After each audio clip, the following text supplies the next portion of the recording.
गुरुजनों की आज्ञा माननी चाहिए, क्योंकि गुरुजन जो कहते हैं वो आपके अच्छे के लिए ही कहते हैं। गुरु कहे अगर कि तुम गड्ढे में गिर जाओ तो बिल्कुल ये सोचकर गिर जाना कि हमारा नुकसान नहीं हो सकता, गुरुदेव ने कुछ ना कुछ फायदे के लिए ही कहा होगा। एक गुरुदेव हुए हैं, उन्होंने अपने शिष्य से कहा कि जाओ जाकर बांध की रक्षा करना। गुरुदेव का एक खेत था, उस खेत में अपने शिष्य को भेज दिया और कहा कि जाओ तुम उस बांध की रक्षा करना। पानी जा रहा था और खेत सिंचाई हो रही थी खेत में, तो कहीं खेत से पानी ना निकल जाए तो मेहड़ जो होती हैं, मेहड़ी बोलते हैं ना, जो बनी रहती हैं चारों तरफ, उनको मेहड़, तो मेहड़ बनी हुई थी। वो गया देखा वाली कर रहा था, बहुत सर्दी का मौसम था, बहुत ठंडी थी, बिल्कुल ओरे के समान सर्दी हो रही थी। कोई व्यक्ति ऐसे भी चला जाए तो एकदम ठुठुर जाए। अब उस समय वो पानी जैसे ही भरा उसमें, तो एक बांध टूट गया, एक मेहड़ टूट गई। तो बेचारे शिष्य ने मट्टी को जल्दी जल्दी उठा कर डाला वहां पर, उसको बांधना चाहा पर नहीं बंधा, क्योंकि बहाव तेज था पानी का, तो जितनी भी मट्टी डालता वो सब मट्टी बह जाती, बार बार बह जाती।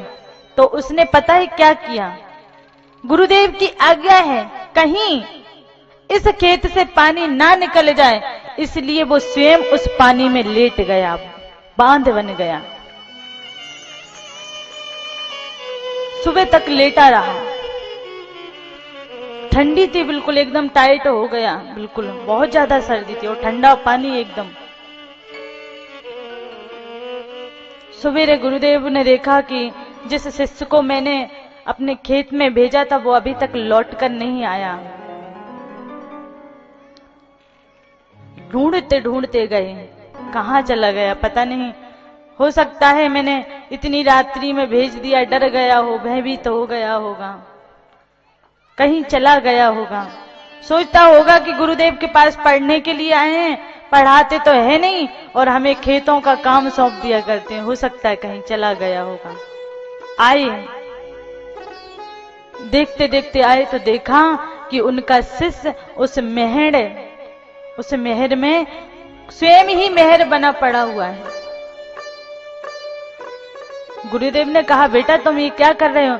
गुरुदेव आपकी आज्ञा थी इस खेत से पानी निकल ना जाए, इसलिए पानी ना निकले इसलिए मैं स्वयं यहाँ लेट गया।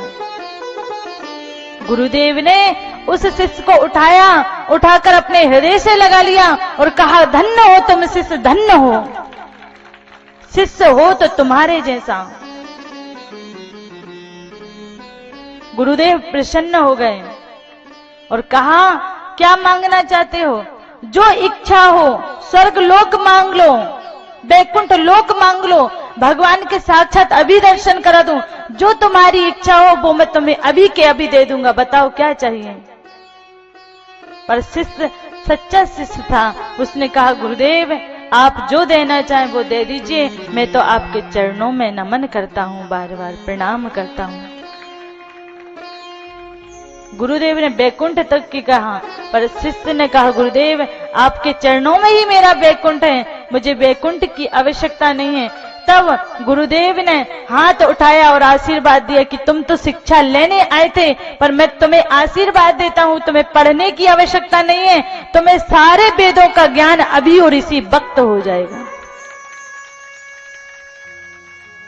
उपमन्यु ने पढ़ा नहीं, उस शिष्य का नाम था उपमन्यु, उसने पढ़ाई नहीं की, पढ़ा नहीं, केवल मात्र गुरुदेव के आशीर्वाद से ही उसको इतना ज्ञान हो गया कि आगे चलकर उसने ऐसे ऐसे प्राणों की रचना की, ऐसे ऐसे वेदों को रचा कि आज लोग उन वेदों को, उन प्राणों को पढ़कर भगवान की प्राप्ति कर रहे हैं। ये गुरु आज्ञा सिरोधारण करने का फल है। इसलिए सदैव ही ये ध्यान रखना चाहिए, संतों की बात, गुरुदेव की बात कभी काटनी नहीं चाहिए, उस आज्ञा का पालन करना चाहिए। जरूरी नहीं कि गुरु उम्र में बड़ा हो, गुरु उम्र में छोटा हो या बड़ा हो, पर उसके सामने सदैव ही नम्र होकर रहना चाहिए, अभिमान पूर्वक नहीं जाना चाहिए, वरना आपका कल्याण नहीं हो सकता। जब नम्रता के साथ जाओगे, झुक के जाओगे, तभी उनकी जो कृपा प्रसादी वो तुम्हें प्राप्त होगी।